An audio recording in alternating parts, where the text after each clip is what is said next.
ಶಾಸಕರ ಅಧ್ಯಕ್ಷತೆಯಲ್ಲೇ ಸಮಿತಿ ಇರ್ತದೆ. ಅವರೇ ತೀರ್ಮಾನ ಮಾಡಿ ಅವರೇ ಅವರ ಪ್ರಾಜೆಕ್ಟನ್ನು ಅವರು ಸಲ್ಲಿಸೋದಕ್ಕೆ ಅವ್ರಿಗೆ ಈಗಾಗಲೇ ನಾವು ಮಾರ್ಗದರ್ಶನವನ್ನು ಕೊಟ್ಟಿದ್ದೇವೆ. ಸೊ ನಾನು ಗುಲ್ಬರ್ಗಲ್ಲಿ ಏನೂ ತೀರ್ಮಾನ ಮಾಡಲಿಲ್ಲ, ಇಲ್ಲಿ ಬಂದು ನೋಡಿದೆ ನಾನು. ಇನ್ನು ಮೈಸೂರು ಡಿವಿಷನ್ನು ಮತ್ತು ಬೆಂಗಳೂರು ಡಿವಿಷನ್ ಇದೆ.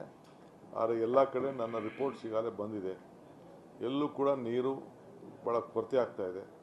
ಸೊ ಕುಡಿಯೋ ನೀರಿಗೆ ತೊಂದರೆ ಆಗಬಾರ್ದು ಅನ್ನೋ ದೃಷ್ಟಿಯಿಂದ ಈ ತೀರ್ಮಾನವನ್ನು ತೆಗೆದುಕೊಂಡಿದ್ದೇವೆ. ಮುಂದೊಂದು ದಿನದಲ್ಲಿ ನೀರಾವರಿಗೆ ನೀರು ಬರ್ತದೋ ಇಲ್ಲೋ ನಾವು ಕಾದು ನೋಡಬೇಕಾಗಿದೆ. ಆದರೆ ಕುಡಿಯೋ ನೀರು ವಿಚಾರದಲ್ಲಿ ಎಲ್ಲ ಕೆರೆಗಳಲ್ಲಿ, ಈ ಡ್ಯಾಮ್ಗಳಲ್ಲಿ ಆ ನೀರನ್ನು ಸ್ಟಾಕ್ ಮಾಡಲಿಕ್ಕೆ ಸೂಕ್ತ ಕ್ರಮ ಕೈಗೊಳ್ಳಬೇಕು ಅಂತೇಳಿ ನಮ್ಮ ಅಧಿಕಾರಿಗಳಿಗೆ ನಾವು ಮಾರ್ಗದರ್ಶನವನ್ನು ಕೂಡ ನಾವು ಕೊಟ್ಟಿದ್ದೇವೆ. ಸೊ ಇದು ಭಾಳ ಪ್ರಮುಖವಾದಂಥ ವಿಚಾರ.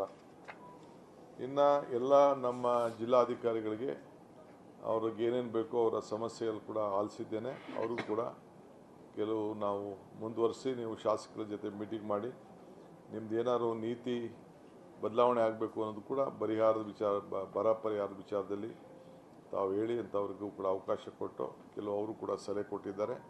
ಅದಕ್ಕೆಲ್ಲ ಪರಿಹಾರ ಕಂಡಿರೋಂಥ ವ್ಯವಸ್ಥೆನ ಅವ್ರು ಮಾಡ್ಕೊಳ್ಳಿ, ಸಮಸ್ಯೆಯನ್ನು ಬಗೆಹರಿಸಿ ಅಂತೇಳಿ ಅವರು ಕೂಡ ಮಾರ್ಗದರ್ಶನ ಕೊಟ್ಟಿದ್ದೇವೆ.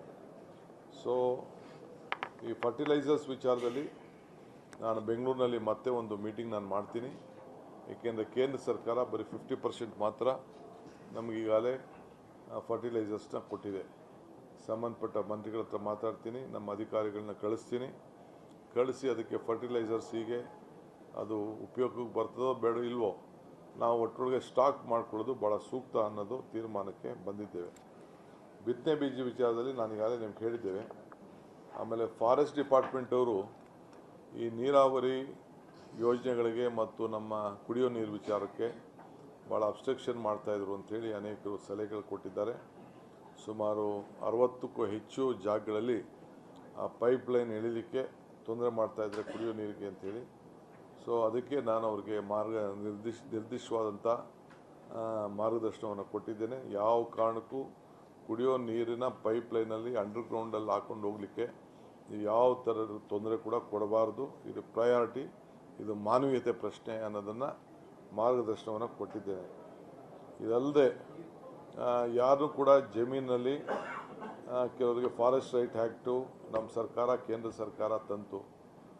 ಇನ್ನು ಕೆಲವು ಕಡೆ ನಮ್ಮ ಸೋಷಿಯಲ್ ವೆಲ್ಫೇರಿಂದ ತೀರ್ಮಾನ ಆಗಿಲ್ಲ. ST ಅವ್ರಿಗೆ 75 ವರ್ಷ, ಜನರಲ್ ಇದು ST ಅವ್ರಿಗೆ 25 ವರ್ಷ, ಜನರಲ್ಗೆ ಬೇರೆಯವ್ರಿಗೆ 75 ವರ್ಷ ಅಂತಿತ್ತು. ಅದಕ್ಕೊಂದು ಸಮಿತಿ ಇದೆ. ಇನ್ನು ಕೆಲವು ನಮ್ಮ ಫಾರೆಸ್ಟ್ ಅವರು ತಕರಾರುಗಳು ಆಗ್ತಾಯಿದ್ದಾರೆ. ಯಾರನ್ನು ಕೂಡ ಒಕ್ಕಲು ಎಬ್ಬರಿಸಬಾರ್ದು.